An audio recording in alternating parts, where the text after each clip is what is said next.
Hi hello ನಮಸ್ತೆ, ಹೇಗಿದ್ದೀರಾ ಎಲ್ಲರೂ? ಬನ್ನಿ ಇವತ್ತೊಂದು ಸಿಂಪಲ್ಲಾಗಿ ರಸಮ್ ಮಾಡೋದು ಹೇಗೆ ಅಂತ ನೋಡೋಣ. ಇದು ಯಾರಿಗಾದ್ರೂ ಹುಷಾರಿಲ್ಲ ಅಂದರೆ, ಜ್ವರ ಬಂದು ಬಾಯೆಲ್ಲ ಕೆಟ್ಟಿದ್ದರೆ ತುಂಬ ಚೆನ್ನಾಗಿರುತ್ತೆ, ತುಂಬ ಟೇಸ್ಟಿಯಾಗಿರುತ್ತೆ, ತುಂಬ ಸಿಂಪಲ್ಲಾಗಿ ಮಾಡ್ಕೊಳ್ಳೋದು. ಬನ್ನಿ ಹೇಗೆ ಮಾಡೋದು ಅಂತ ನೋಡೋಣ. ಮೊದಲಿಗೆ ಒಂದು ಪಾತ್ರೆಯಲ್ಲಿ ಒಂದು 5 ಟೊಮೊಟೊನ ಚೆನ್ನಾಗಿ ಬೇಯಿಸ್ಕೋಬೇಕು. ಇದ್ರ ಒಟ್ಟಿಗೆ ಸ್ವಲ್ಪ ಹುಣಸೆಹಣ್ಣು ಕೂಡ ಹಾಕಬೇಕು.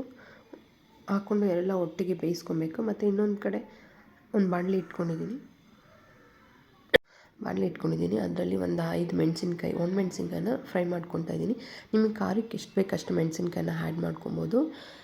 ಇಲ್ಲಿ ಒಣಮೆಣ್ಸಿನ್ಕಾಯಿನ ಬೇಯಿಸ್ಕೊಳ್ಳೋ ಹಾಗಿಲ್ಲ, ಫ್ರೈ ಮಾಡ್ಕೊಬೇಕು. ಫ್ರೈ ಮಾಡಿಕೊಂಡು ಇದರೊಟ್ಟಿಗೆ ಜೀರಿಗೆ, ಮೆಣಸು ಅದನ್ನು ಕೂಡ ಫ್ರೈ ಮಾಡ್ಕೊಬೇಕು. ಸ್ವಲ್ಪ ಹುರಿ ಕಮ್ಮಿ ಇಟ್ಕೊಂಡು ಫ್ರೈ ಮಾಡ್ಕೊಳ್ಳಿ, ಇಲ್ಲಾಂದರೆ ಸೀದೋಗ್ಬಿಡುತ್ತೆ. ಹೆಂಚು ಬಿಸಿ ಇರುತ್ತಲ್ಲ, ಹಾಗಾಗಿ ಸೀದೋಗ್ಬಿಡುತ್ತೆ. ಸ್ವಲ್ಪ ಹುರಿ ಲೋ ಫ್ಲೇಮಲ್ಲಿ ಇಟ್ಕೊಂಡು ಎರಡನ್ನೂ ಫ್ರೈ ಮಾಡ್ಕೊಳ್ಳಿ. ಫ್ರೈ ಮಾಡಿಕೊಂಡು ಒಂದು ಕುಟಾಣಿಯಲ್ಲಿ ಜೀರಿಗೆ, ಮೆಣಸು, ಕರಿಬೇವು, ಬೆಳ್ಳುಳ್ಳಿ ಒಂದೂವರೆ ಗೆಡ್ಡೆಯಷ್ಟು ಬೆಳ್ಳುಳ್ಳಿ ಎಲ್ಲನೂ ಚೆನ್ನಾಗಿ ಕುಟ್ಕೋಬೇಕು. ಕುಟ್ಕೊಂಡು ಫೈನ್ ಪೌಡ್ರಲ್ಲ, ಒಂದು ತರಿ ಆಗಿದ್ದರೆ ಸಾಕು. ಚೆನ್ನಾಗಿ ಕುಟ್ಕೊಂಡು ಸಪ್ರೇಟಾಗಿ ಎತ್ತಿಟ್ಕೋಬೇಕು. ಮತ್ತು ಇನ್ನೊಂದು ಕಡೆ ಬೇಯಿಸಿರೋ ಟೊಮೊಟೊನ ಸ್ವಲ್ಪ ತಣ್ಣಗಾಗೋಕ್ಕೆ ಬಿಡಬೇಕು. ಹುಣಸೆಹಣ್ಣು ಕೂಡ ಇದರೊಟ್ಟಿಗೆ ಹಾಕ್ಕೋಬೇಕು. ಟೊಮೊಟೊ ಎಲ್ಲ ತಣ್ಣಗಾದ್ಮೇಲೆ ಒಂದು ಮಿಕ್ಸಿ ಜಾರಲ್ಲಿ ಹಾಕ್ಕೊಂಡು ಟೊಮೊಟೊ ರುಬ್ಕೋಬೇಕು. ಫ್ರೈ ಮಾಡ್ಕೊಂಡಾದ್ಮೇಲೆ ಹುಣಸೆಹಣ್ಣು ಒಗ್ಗರಣೆಗೆ ಫೈನ್ ಪೇಸ್ಟ್ ಮಾಡ್ಕೊಬೇಕು. ಯಾರೆಲ್ಲ ನನ್ನ ಚಾನಲ್ನ ಫಸ್ಟ್ ಟೈಮ್ ನೋಡ್ತಾ ಇದ್ದೀರಾ, ಪ್ಲೀಸ್ ಸಬ್ಸ್ಕ್ರೈಬ್ ಮಾಡ್ಕೊಂಡು ನೋಡಿ, ಲೈಕ್ ಮಾಡಿ, ಕಮೆಂಟ್ ಮಾಡಿ, ಶೇರ್ ಮಾಡಿ. ಬನ್ನಿ ಇವಾಗ ರಸಮ್ನ ಒಗ್ಗರಣೆ ಮಾಡೋಣ. ಒಂದು ಪಾತ್ರೆ ಇಟ್ಕೊಂಡು ಅದರಲ್ಲಿ ಸ್ವಲ್ಪ ಎಣ್ಣೆ ಹಾಕ್ಕೊಂಡು ಸಾಸಿವೆ, ಕರಿಬೇವಿನ ಸೊಪ್ಪು, ಇಂಗು ಮತ್ತು ಸ್ವಲ್ಪ ಜಜ್ಜಿರೋ ಬೆಳ್ಳುಳ್ಳಿ ಹಾಕ್ಕೊಂಡು ರುಬ್ಕೊಂಡಿರೋ ಟೊಮೊಟೊ ಮತ್ತು ಹುಣಸೆಹಣ್ಣು ರುಬ್ಕೊಂಡಿರ್ತೀವಲ್ಲ ಅದನ್ನು ಹಾಕ್ಕೊಬೇಕು. ಮತ್ತು ನಿಮಗೆ ತೆಳುಗೆ ಬೇಕಾ ಗಟ್ಟಿಗೆ ಬೇಕಾ ನೀರು ನೋಡಿಕೊಂಡು, ನೀರು ಕನ್ಸಿಸ್ಟೆನ್ಸಿ ನೋಡಿಕೊಂಡು ನೀರು ಆ್ಯಡ್ ಮಾಡ್ಕೊಬೇಕು.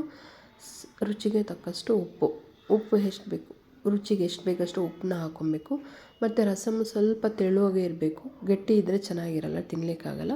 ಬಿಸಿ ಬಿಸಿ ಅನ್ನಕ್ಕೆ ತುಪ್ಪ ಹಾಕ್ಕೊಂಡು ತಿನ್ನೋದಕ್ಕೆ ತುಂಬ ಚೆನ್ನಾಗಿರುತ್ತೆ, ಖಾರವಾಗಿರುತ್ತೆ. ಮತ್ತು ರಸಮ್ನ ತೆಳುವಾಗಿ ಮಾಡ್ಕೊಳ್ಳಿ, ಚೆನ್ನಾಗಿರುತ್ತೆ. ಈ ಥರ ಬಾಯ್ಲ್ ಆಗ್ತಾ ಇರೋ ಟೈಮಲ್ಲಿ ಕುಟ್ಟಿಟ್ಕೊಂಡಿರೋವಂಥ ರಸಮ್ ಚೆನ್ನಾಗಿ ಕುದೀತಾ ಇರಬೇಕಾದ್ರೆ ಕುಟ್ಟಿಟ್ಕೊಂಡಿರೋವಂಥ ಬೆಳ್ಳುಳ್ಳಿ, ಜೀರಿಗೆ, ಮೆಣಸು, ಕರಿಬೇವಿನ ಸೊಪ್ಪನ್ನ ಆ್ಯಡ್ ಮಾಡ್ಕೊಳ್ಳಿ. ತುಂಬ ಚೆನ್ನಾಗಿರುತ್ತೆ ರಸಮ್ ಇದು. ನೀವು ಒಂದು ಸಲ ಟ್ರೈ ಮಾಡಿಬಿಟ್ಟು ನನಗೆ ಕಮೆಂಟ್ ಮಾಡಿ ತಿಳಿಸಿ ಹೇಗೆ ಬಂದಿದೆ ರಸಮ್ ಅಂತ. ಸಪೋರ್ಟ್ ಮಾಡಿ, ನನ್ನ ಚಾನಲ್ನ ಸಬ್ಸ್ಕ್ರೈಬ್ ಮಾಡ್ಕೊಂಡು ನೋಡಿ. Thank you for watching. ಒಂದು ಸಲ ಉಪ್ಪು ಖಾರ ಟೇಸ್ಟ್ ನೋಡ್ಕೊಳ್ಳಿ. ಹುಳಿ, ಉಪ್ಪು, ಖಾರ ಟೇಸ್ಟ್ ನೋಡಿಕೊಂಡು ನಿಮಗೆ ಏನು ಬೇಕು, ಯಾವುದು ಕಮ್ಮಿ ಆಗಿದೆ ಅನಿಸುತ್ತೆ ಅದನ್ನು ಆ್ಯಡ್ ಮಾಡ್ಕೊಳ್ಳಿ. ಮತ್ತು ಲಾಸ್ಟಿಗೆ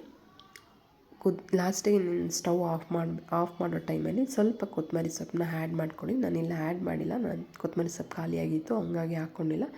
ನೀವು ಇನ್ನೇನು ಗ್ಯಾಸ್ ಆಫ್ ಮಾಡ್ತೀರ ಅನ್ನೋ ಟೈಮಲ್ಲಿ ಸ್ವಲ್ಪ ಕೊತ್ತಂಬರಿ ಸೊಪ್ಪನ್ನ ಆ್ಯಡ್ ಮಾಡ್ಕೊಳ್ಳಿ. ತುಂಬ ಚೆನ್ನಾಗಿರುತ್ತೆ ರಸಮ್ಮು. ನೀವು ಒಂದು ಸಲ ಟ್ರೈ ಮಾಡಿ. ಹುಷಾರಿಲ್ಲದೆ ಇದ್ದರೆ ಮಾಮೂಲಿ ರೆಗ್ಯುಲರಾಗೂ ಮಾಡ್ಕೊಬೋದು. ಒಂದೇ ಥರ ಸಾಂಬಾರು ತಿಂದು ಬೇಜಾರಾಗಿದ್ದರೆ ಈ ಥರನೂ ಒಂದು ಸಲ ರಸಮ್ ಟ್ರೈ ಮಾಡಿ ನೋಡಿ, ಹೇಗನ್ಸುತ್ತೆ ಹೇಳಿ. Thank you for watching.